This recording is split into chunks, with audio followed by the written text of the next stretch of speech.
In this forest in the Baltic country of Latvia, one of the worst atrocities of the Second World War took place.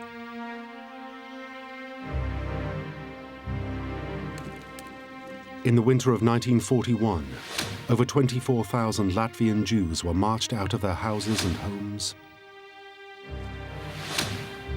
stripped of their belongings and then their clothes, lined up in their dozens atop vast trenches, and shot twice in the head. Any that did not fall into the ditches were pushed down by so-called kickers. Tas šausmas bija tik briesmīgas, ka viss tas šķita nereāli. Tas jau nemaz nevar būt. Tas ir tikai tā kā tāda filma, kā tāds sapnis. Though they didn't actually pull the triggers, it was Latvians who did the rounding up, the stripping, the marching of the Jews to their deaths, and the kicking of them into their graves. Led by this man, Victor Arājs, the Arājs Kommando were responsible for many more atrocities during the war.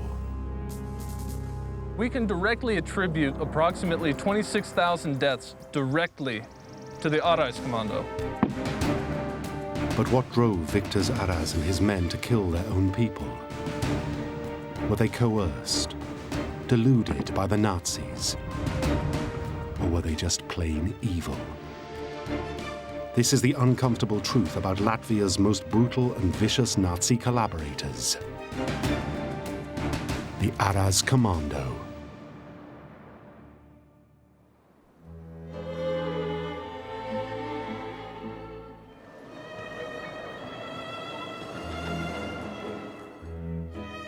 Latvia had been part of the Russian Empire for almost 200 years. But in 1918, its people were set free. The proud new independent Latvia wore its heart on its sleeve.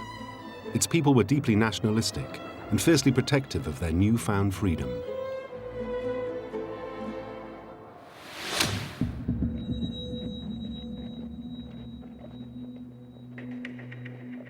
In 1934, former Prime Minister Kārlis Ulmanis, inspired by Mussolini, portrayed himself as the great protector of Latvia's independence.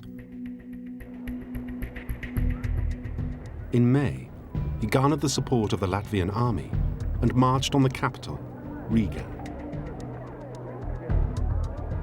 In a bloodless coup, Ulmanis took control of the country and declared himself president.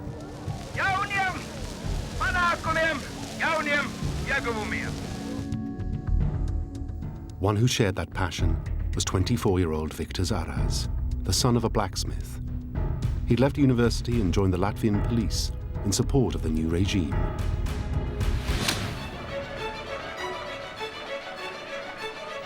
Ulmanis was immensely popular, and the country flourished under him. But beneath the populist wrapping was a repressive government. Censorship was key to the Ulmanis dogma, so the press was gagged and political parties banned, though Latvia was certainly not anti-Semitic.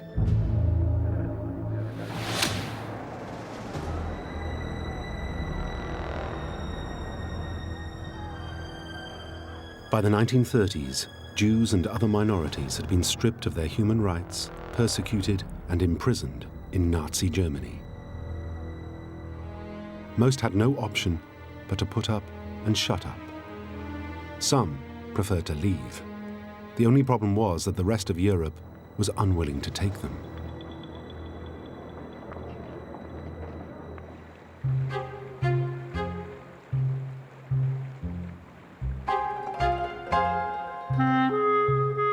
Latvia was the exception. It became a safe haven for the Jews and other minorities fleeing Nazi Germany. But in their new home, under a strict news blackout, they had no newspapers or radio and almost no idea that a war had started. The Jewish population had reached about 90,000, when in 1940, Latvia's world fell apart.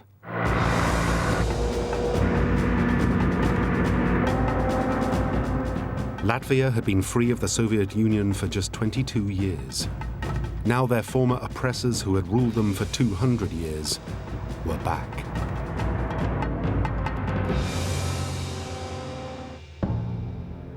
Stalin had cut a deal with Hitler to carve up Eastern Europe. Hitler got most of Poland. Stalin got the Baltic states, including Latvia. For people like Victor Arājs, it was a catastrophe. The occupiers swiftly imposed a regime of terror. Over 35,000 Latvians were deported to work in Soviet labor camps known as gulags. They were the lucky ones.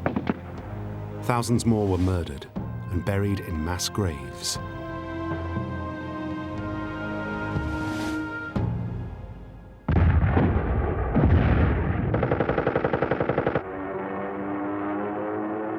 But less than a year after their historic deal, Hitler double-crossed Stalin. Germany declared war on the Soviet Union, and on the 22nd of June 1941, invaded. The Baltic states, including Latvia, stood between Hitler's armies and Moscow.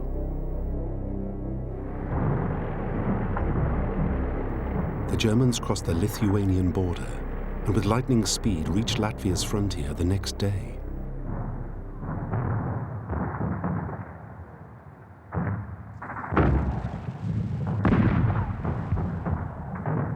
They reached Riga, the capital, by the end of the same week.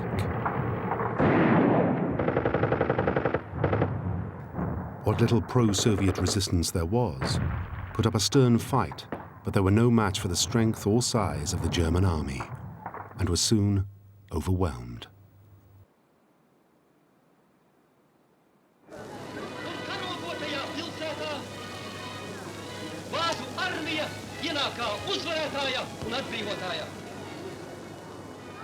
As the German army entered Riga on the 1st of July, they were greeted by delirious crowds, free at last from the brutality of the Soviet regime. Rather than being detested as invaders, the Germans were welcomed as liberators. Even Jews waved their red and white Latvian flags, among them the Latvian Jewish Vestamanis family. They would soon discover the Nazis' real intentions. Tie, kas bija gaidījušas vāciešus, protams, viņus apsveic ar puķiem un tā tālāk. Rīgas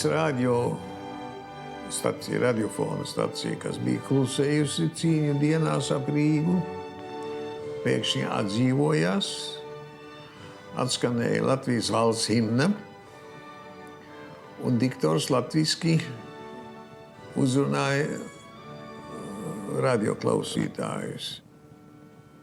Sagaidiet mūsu vācu armijas atbrīvotājus, tie atbrīvots mūs no komunistu bolševiku jūga, un beidza ar uzsaukumu sitiet žīdus un komunistus. Tā jau mums ļāva nojaust, ka mēs esam lemti lielai traģēdijai.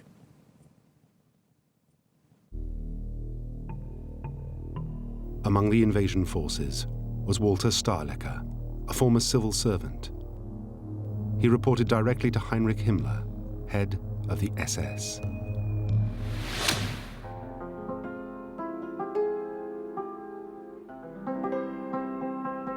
Stahlecker's men began spreading rumors that all Latvian Jews were communists, and it was they who were responsible for the atrocities during Soviet occupation. They even disinterred corpses of victims of the communists and accused the Jews of their death. The very first edition of the Nazi newspaper Tavia wrote, "The Jewish-led Bolsheviks are thieves and murderers."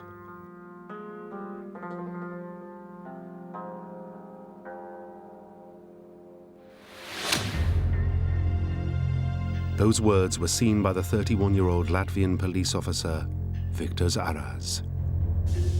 Aras had been at school with Walter Stahlecker's official translator and saw an opportunity to further his career. I think Arājs was personally a very ambitious man. He sought to align himself with existing power structures. We saw this in wanting to be a police officer in Riga in a special unit, joining prestigious student fraternity, and in the early days of July, most faithfully aligning himself with the Nazis. Stahlecker saw Arājs as a willing collaborator and asked him to form an auxiliary police group to help his men round up Jews. Within days, an advert appeared in the newspaper Tavija, calling all patriotic Latvians, students, officers, militiamen and citizens who are ready to actively take part in the cleansing of our country of undesirable elements. The group was even named after Victor Arājs. It was the Arājs Kommando. About 100 applied, among them Herbert Cukurs, a Latvian aviation pioneer. He became Arāj's right-hand man.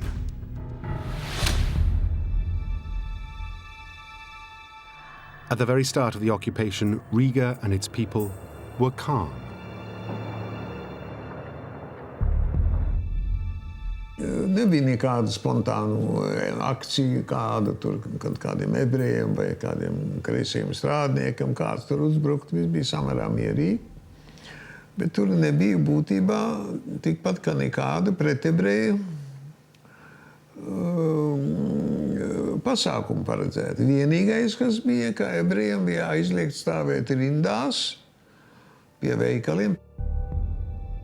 Soon, anti-Semitic propaganda appeared on the streets. Jews were required to display 2 yellow stars of David stitched to the front and back of their clothes.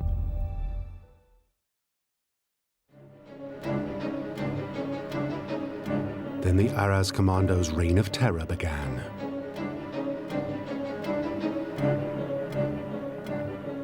All telephone lines were cut,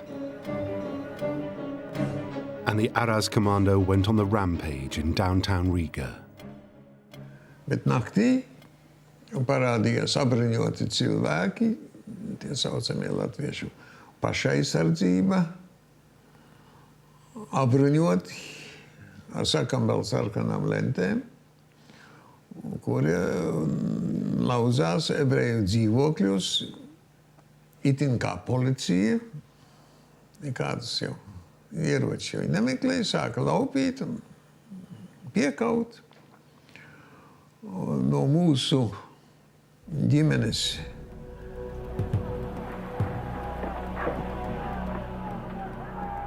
The Arājs Kommando stirred up anti-Jewish riots, pogroms. Almost all places of Jewish worship were ransacked.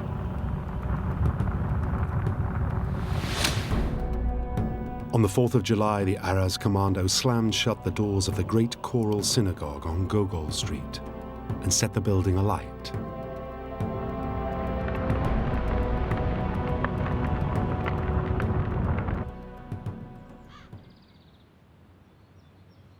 This is all that remains of the synagogue today. Some reported that Jews were herded into the building beforehand, others that the synagogue was full of Lithuanian refugees.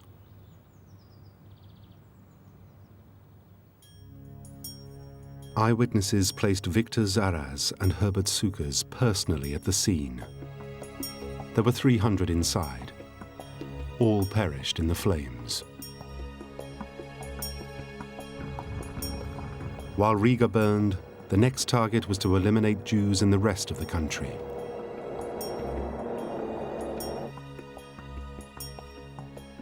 Liepaja, Latvia's second largest port, was a cosmopolitan city with a vibrant Jewish community.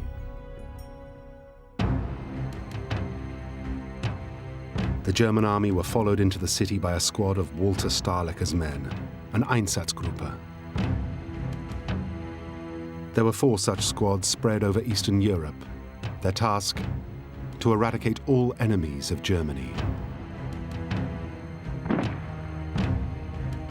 Einsatzgruppe A was assigned to the Baltic states. It was considered the most murderous. They immediately began interrogating Liepaja citizens and randomly shooting Jews on the street. A week later, Walter Stahlecker ordered them to speed up the killing. So they turned to Latvian collaborators, like the Arājs Kommando.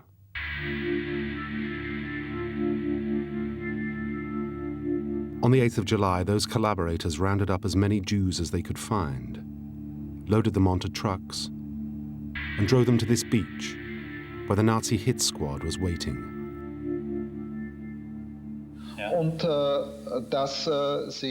Reinhard Wiener, a German sailor, was on shore leave. He was a witness to what happened next. Dort waren ringsherum deutsche Soldaten.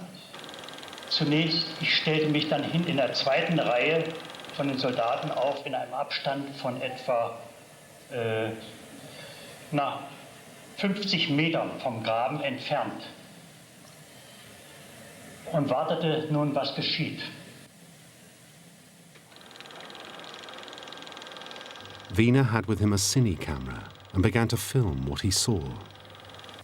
Es dauerte gar nicht lange, kam ein Lastwagen angefahren, ein Pritschenwagen mit Menschen drauf. The Jews were driven to the beach and guarded by Latvians. Und an allen 4 Ecken dieser Pritsche standen Zivilisten mit gelben Armbinden und einem mit Gewehr. Sondern haben da irgendetwas gerufen, was ich nicht verstand. Und daraufhin sprangen nachher die Menschen auf und ich sah, dass sie gelbe Lappen, gelbe Flicken vorn und hinten und auf dem Rücken, auf der Brust und auf dem Rücken hatten. But the unloading process was not the end of the Latvian Guard's duties. Und die wurden nachher von den anderen aufgefangen und dann mussten sie erstmal in Reihe antreten und wurden dann nachher auf den Graben zugejagt, getrieben. Und das war von der SS und lettischen Heimwehr, die das gemacht haben.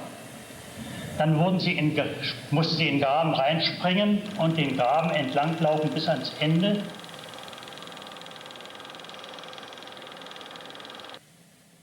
Wiener then moved his camera closer to the trench. Mussten sich mit dem Rücken zum Exekutionskommando stellen. Also sie wussten ja im Moment, als sie den Graben gesehen haben, werden sie vielleicht gewusst haben, was mit ihnen geschieht. Und werden auch gefühlt haben, weil unten bereits eine Schicht Toter lag, auf die nur eine dünne Sandschicht geschaufelt wurde. Das Exekutionskommando stand von hinten und dann bekam das Exekutionskommando den Befehl, nach vorzutreten und dann den Schießbefehl.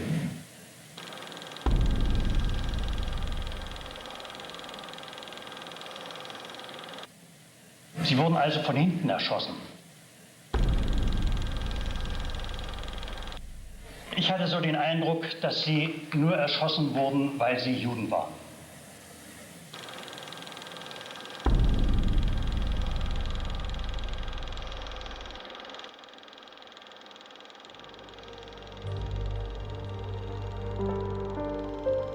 It is thought up to 300 were killed on this day, but Stahlecker was far from satisfied. Over the next few days, 900 more were shot. It was the first sign that Latvians like the Arājs Kommando were willing not just to collaborate with the Nazis, but also to participate in the mass extermination of the Jews.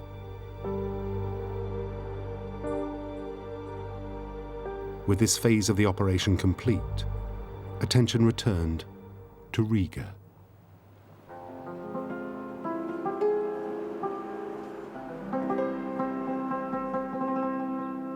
While it looks like any quiet, clean suburb of Riga, these streets once formed the boundary of what was the Riga ghetto of 1941. Just as in Poland and other Nazi-occupied countries, Latvian Jews were relocated into a ghetto.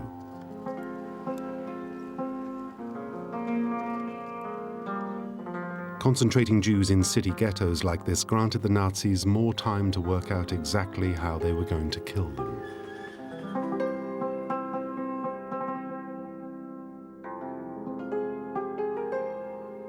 The Moscow Quarter, on the banks of the river Daugava, was an area of 16 blocks and was chosen for its poor housing and sanitation. On the 23rd of October, the Jews of Riga were ordered to leave their homes and report for transfer to the ghetto. Visu to iedzīvu, kas tika atļauta, jau stāvēja un skatījās, ko drīkst ņemt līdzi un ko nedrīkst ņemt līdzi, ja nu ļoti maz. Tikai pašu nepieciešamāko, to tad uz stumjamiem ratiņiem tad stūma uz to ghetto rajonu. The empty homes left behind by the Jews were ransacked, first by the Nazis to send goods and furniture back to Germany, and then by the Latvian police as payment for their collaboration. When the ghetto was sealed in mid-October 1941, there were almost 30,000 inside. The perimeter was secured with barbed wire and guarded by Latvian police. Anyone who approached the wire was shot. Riga's Jews were now exactly where the Nazis wanted them. Inside the ghetto, they were hounded constantly by the likes of the Arājs Kommando, who would beat the Jews by day and steal from them by night. Meager rations left the Jews feeling desperately hungry. Tā saspiestība ghetto jau bija briesmīga. Arī latviešu pārtikas devis jau bija pietiekoši mazas, bet šeit vēl bija puse. Kaut kāda maize tur deva, jā, tur 250 gramu dienā paredzēti. Un gaļas vietā tur kādas siļķu galvas, jau pūstoši kāposti, bet cilvēki, kuriem vēl bija kaut kāda pārtika, kaut kādas konserves paņemtas līdz, baidījās to ēst, jo vēl jau būs ziema. Visi jau gatavojas, ka tas ghetto vēl eksistēs kādu laiku. But after just 5 weeks in the ghetto, before dawn on the 30th of November, hundreds of drunken Arājs Kommando kicked down the ghetto gate and stormed inside. They barged into the ghetto 4 a.m. and began hauling people out onto the street and setting them in columns of 1,000 people each. And the Jews were told that they were being relocated for labor. In the initial terrifying storming of the ghetto, 1,000 Jews died. Un dažkārt uz tiem, kas mēģināja apsēsties ceļa malā, turpat šāva, vai vienkārši šāva, vienkārši pūlī. Un cilvēki mēģināja, vecāki cilvēki, bērni mēģināja apsēsties. Tad pirmoreiz parādījās, lūk, šie Arājs Kommando. Jā, parādījās pirmoreiz, cilvēki jau atpazina viņu Cukurs. Un tad ap pusdienas laiku, ap 1, tad viņi sāka dzīt prom. Un uz Ludzas ielas palika 10 un 10 līķu, bērni un veci cilvēki.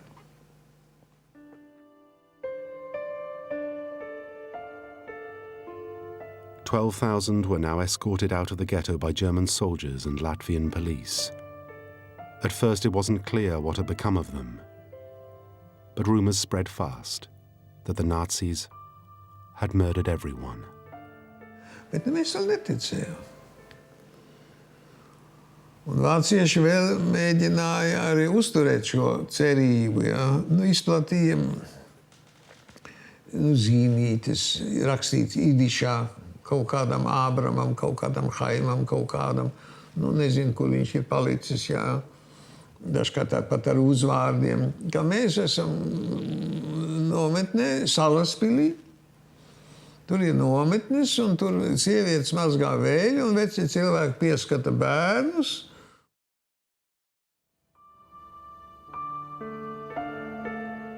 The 12,000 had been marched out of the ghetto, but they had not been taken to concentration camps. In fact, they'd been handed over to this man, Lieutenant General Friedrich Jeckeln.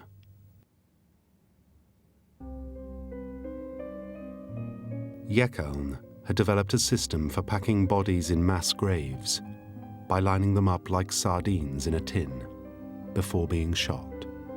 He called it sardine packing. Jeckeln had perfected his system at a place called Babi Yar, where he'd sardine-packed 33,000 Jews. He'd been summoned to Berlin, where Heinrich Himmler, chief architect of the Holocaust, had commanded him to rid the Baltic states of every Jew. The 12,000 Jews of the Riga ghetto had been sardine-packed.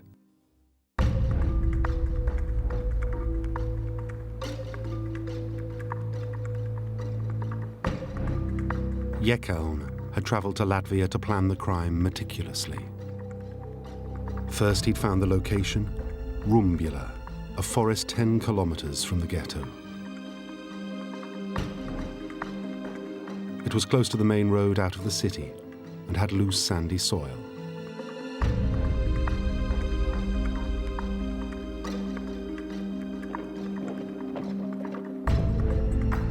He had 3 pits dug by Russian prisoners of war, and then he'd hand-picked a murderous gang of Germans. There were just 12. He knew them all personally and included his driver and his bodyguard. But how could just 12 men murder thousands of Jews? Jeckeln would need help with the logistics. So he chose Victor Arājs, Herbert Cukurs, and the Arājs Kommando. The participation of a large number of Latvian auxiliaries was necessary to carry it off. That can't be denied. The Germans didn't have the manpower to do it by themselves. The Arājs Commando's ranks had now swollen to over 1,000. Students, builders, policemen, even one accountant had volunteered to join the gang.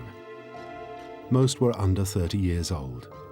Some were anti-communist, some anti-Semitic. Others were attracted by the excellent wages. Now they were to become collaborators in the most heinous of war crimes. The roundup in the ghetto was still fresh in everyone's minds. And the Vestamanis family sensed the time was running out. Naktī mēs dzirdam, ka tēvs runā ar māti čukstus. Tēvs saka mātei, Roza, mums ir jāaiziet idišā. Un dafā vegēn. Jāaiziet no dzīves. Jaunie, varbūt vēl kāda izēja ir, bet te jau nekas nebūs. Viņam jau bija tikai 60 gadi. Un māte raud un saka, nē. Nu, viņam bija inde.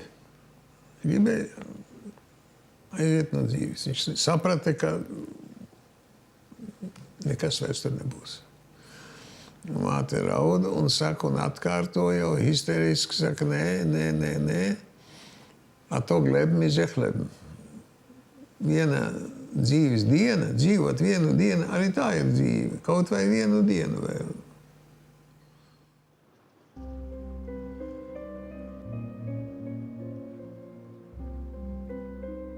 Any thoughts that the friends they'd seen taken from the ghetto were still alive were banished a week later. Because on the 8th of December 1941, the Arājs Kommando came back. Once again, Jews were lined up in columns of 1,000, including, this time, the mother, sister, and older brother of Margas Vestamanis. The Arājs Kommando then marched them out of the city. They served in the indispensable role of providing the cordon. In other words, clear the ghetto out, get the Jews set on their march towards Rumbula, make sure they don't escape. That is an absolutely vital, crucial, pivotal role. Without them, it couldn't have been carried off. As the columns reached Rumbula, even more Arājs Kommando, drunk on vodka, forced the Jews to strip and abandon their luggage. They then kicked them and punched them towards the trenches. The 12 German marksmen worked in shifts.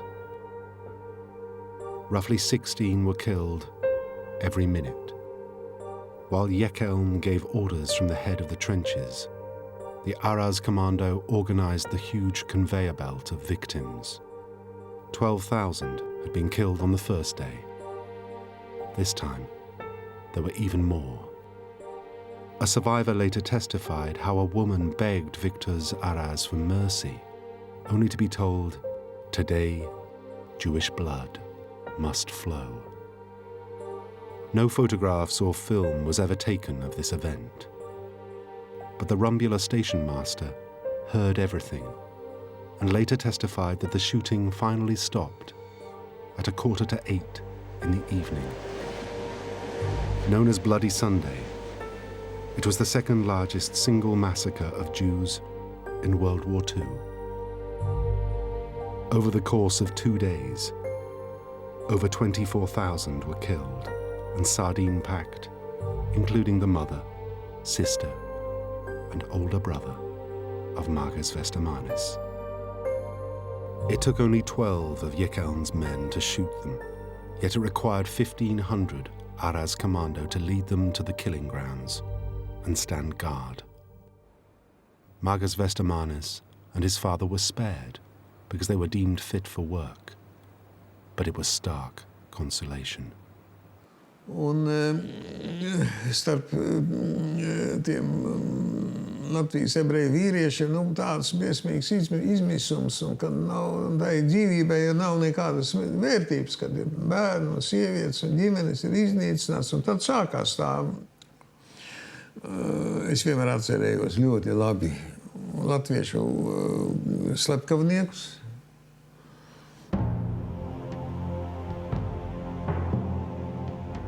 Jekeln and the Arājs Kommando didn't stop at Riga. They turned their attention back to Liepaja. A ghetto had also been established there in June 1941. Now on the 13th of December, the Arājs Kommando began another roundup of Jews, locking them in the women's prison. The next day, they were marched to an old military training ground north of Liepaja, here at Skidje, where more trenches had been dug. Some German soldiers had traveled especially to witness this festival of killing. This series of photographs were taken by an SS officer. Groups of Jews were manhandled towards the trenches, where they were ordered to strip by the Arājs Kommando and Latvian police. Once naked, they were forced to the edge of the pits, where they were shot, this time by one of 3 units, one of Germans, one of Arājs Kommando, and one of Latvian police. Any that did not fall into the trench were pushed down by so-called kickers. Each trench was then covered.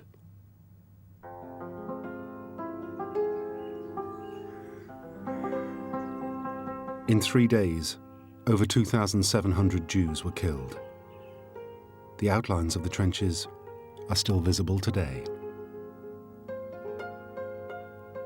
Liepaja had been cleansed. Now almost empty itself, the Riga ghetto was refilled with Jews from Germany. The ghetto had been divided with the surviving Latvian Jews living in one small corner. Tagad mēs esam dzīvi tie, tā saucamais mazais ghetto, pretējā pusē ir no Vācijas atvestie, bet arī sievietes un bērni tur ir. Tā kā tiem vāciešiem tas ebreju darba spēks tā kā būtu vajadzīgs. Bet kā galu galā viņi mūs nogalinās, par ko to jau nebija nekādu šaubu. Each time the ghetto became overcrowded, it was cleared out by the Arājs Kommando. On the 15th of March 1942, 1,900 German Jews were asked to volunteer for transfer to a fish canning factory. It was a joke that would have appealed to Friedrich Jekeln, the sardine packer. The Jews were loaded into Arājs Kommando trucks, driven here to the nearby Belarus Forest, and shot. The next day, over 1,800 more Jews were transported from the nearby Jungerhof concentration camp to the forest to join the dead from the Riga ghetto.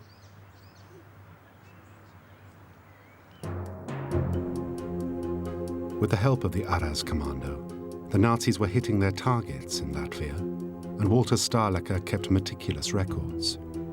He drew up this map and sent it to Berlin to satisfy them he was following orders. It was called the Coffin Map. The number of dead in Latvia now stood at 35,238. The total number killed so far by the Nazis in the Baltic states as a whole was almost 200,000. But across Europe, the Nazis were dissatisfied with the rate of killing. This document revealed the numbers of Jews in Europe still to be exterminated. So the Nazis changed their murderous strategy.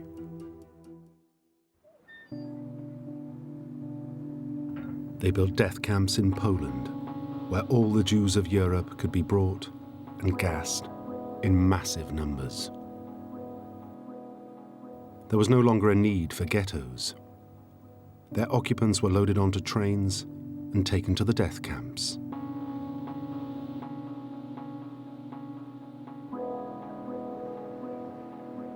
At the beginning of the German occupation, there were roughly 90,000 Jews in Latvia. Just over a year later, only a few thousand remained. With no more Jews to kill, the Arājs Kommando became redundant. According to war crimes records, their numbers plummeted to 50 or 60. But for this loyal, hardcore group, there was more work to be done.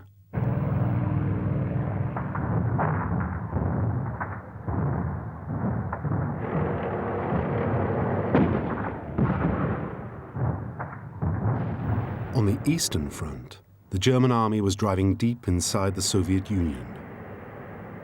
But for all their success, the Germans faced a new threat.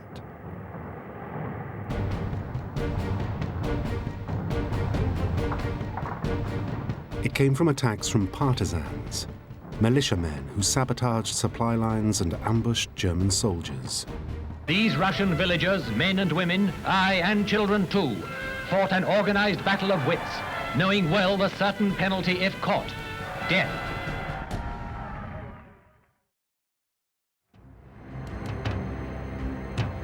The Nazis now sought help from a gang of men who were experienced at rooting out enemies of the state and executing them, the Arājs Kommando. The mission of the Arājs Kommando changed to one of conducting anti-partisan operations. You could almost regard this as a euphemism for conducting reprisal actions. The Arājs Kommando were posted to Belarus with a very clear mission. Anywhere a German supply convoy or train had been blown up or derailed, or German troops coming up to reinforce the front had been shot at, the Arājs Kommando would go in and kill everyone in the nearest village and burn it down. But the Nazis didn't just need thugs. They also needed soldiers, men to reinforce the Eastern Front. So they formed the Latvian Legion.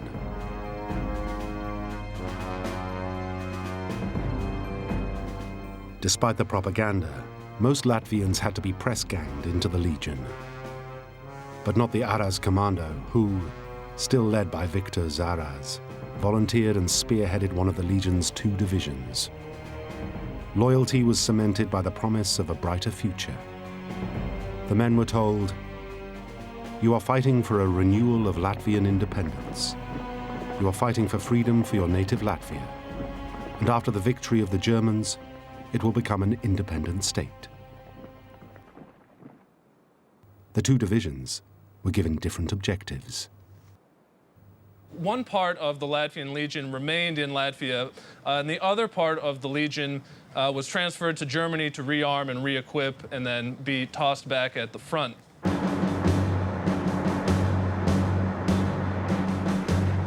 As a reward for their service, the Arājs Kommando was spared the horrors of the Eastern Front and remained in Latvia.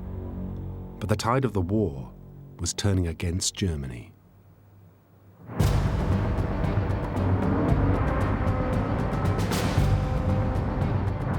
By the autumn of 1944, the Red Army was retaking the ground it had lost to the Germans. Now in retreat, the noose was tightening around the Nazis' necks.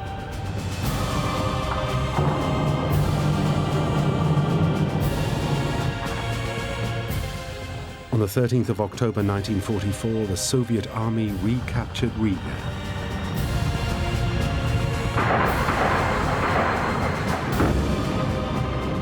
In the north of Latvia, the Latvian Legion with the Arājs Kommando fought the Soviets for over 6 months, but to no avail.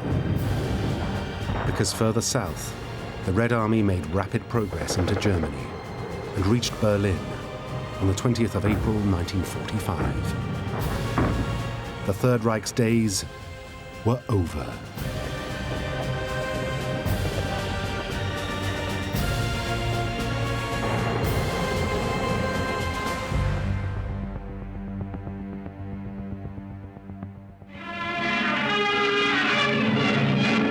Facing Air Chief Marshal Tedder and Marshal Zhukov is a conquered German general. Only when Field Marshal Wilhelm Keitel signed the German surrender in Berlin on the 9th of May 1945 did the Latvian Legion lay down its arms.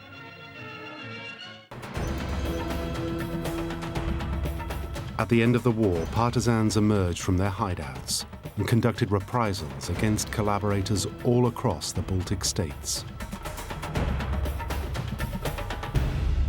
They would have been targets too, but Herbert Cukurs and Victor Arājs were nowhere to be found. In fact, Victor Arājs had managed to escape to Copenhagen, which by then had been liberated by the British.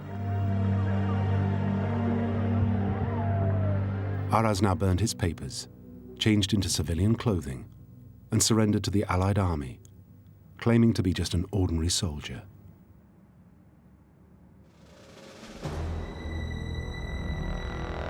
But while in a prisoner of war camp, he was recognized by other Latvians and sent to a camp in Germany for former SS members. A warrant for his arrest was duly issued by the court in Hamburg, but somehow Arājs had executed a baffling escape and was simply nowhere to be found in the camp when troops came to serve the warrant. A hunt for Arājs was launched. Rumors spread that he had escaped to South America, or that he had even been recruited by British intelligence.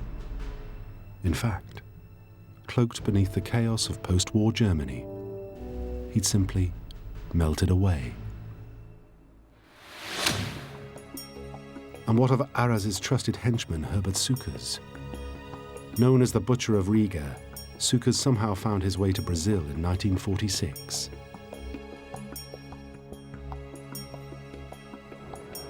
He settled in Sao Paulo and started a business running tourist flights and boat trips.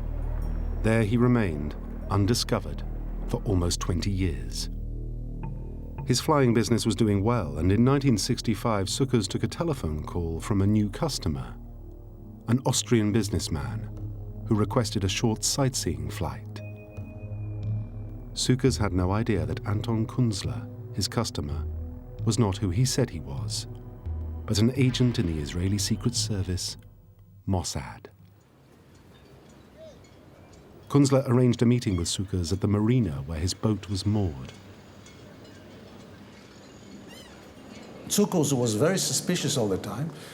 I told him, I can take you for a flight around the Sao Paulo and see what's going on. And he said, okay, and they went for a short flight. And after this, Cukurs was enough impressed by Anton Kunzler's hints that he's a businessman and he's looking for investors and he's looking for partners, etc. He invited him to have a drink on his small boat. And from this moment on, Cukurs started eating the bait that Künstler gave him. After gaining Cukurs' trust, Künstler lured his prey to the city of Montevideo in Uruguay.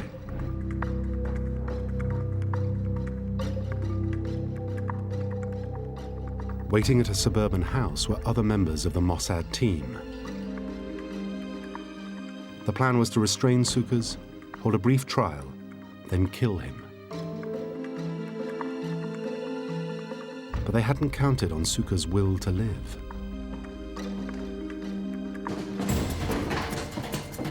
They were equipped with a gun with a silencer, a handgun with a silencer, which at the beginning didn't work. So the struggle was really physical struggle, you know. And as far as I understand, there was also a very heavy 5-kilo hammer involved in it. He said something in German, "Lass mich sprechen," yeah? Let me talk. But then the gun with the silencer came back to action, and they shot him twice in the head.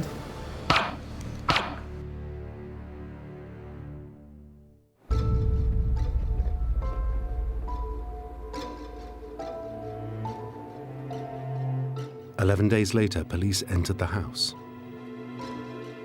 Inside, the body had been left in a trunk. On top was a folder.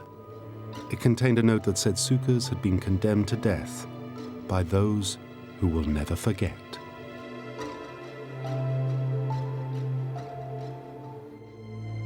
Cukurs' assassination remains the only state-sponsored murder ever admitted to by Israel.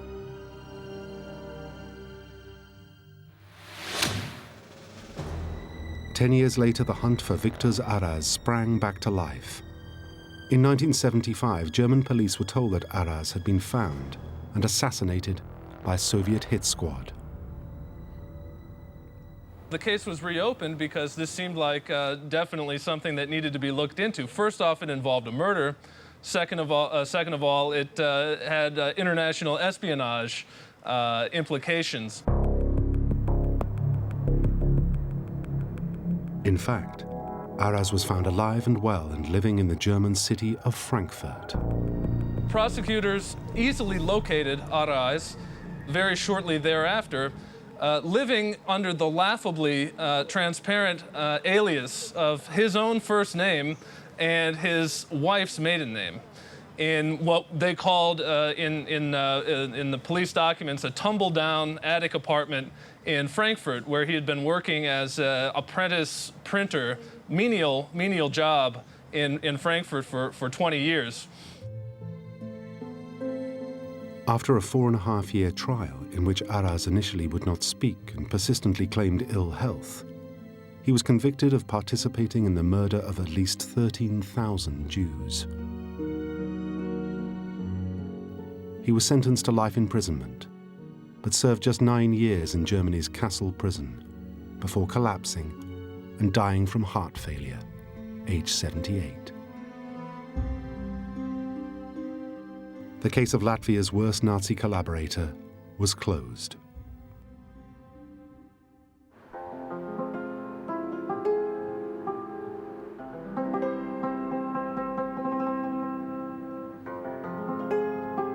Today, Latvia is still coming to terms with its past.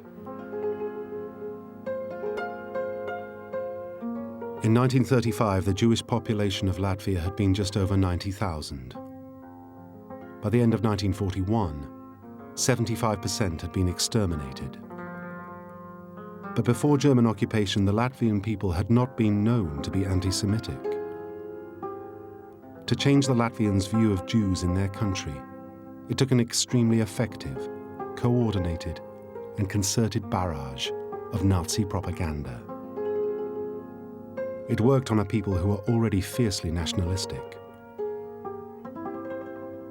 They were deceived into believing that the Jews had collaborated with their worst enemy, the Soviets, and had participated in mass murder. Victor Arājs and his thuggish gang succumbed easily to this propaganda, but were also attracted by the violence and the prospect of easy money and endless vodka. As a token of reconciliation, memorials to the Holocaust have been built at Liepaja, Rumbula, and the Riga ghetto. Plaši ne tikai šaurākā ģimene, visi radinieki, visi paziņas, visa tā ebreju pasaule ir briesmīgā veidā gājusi bojā.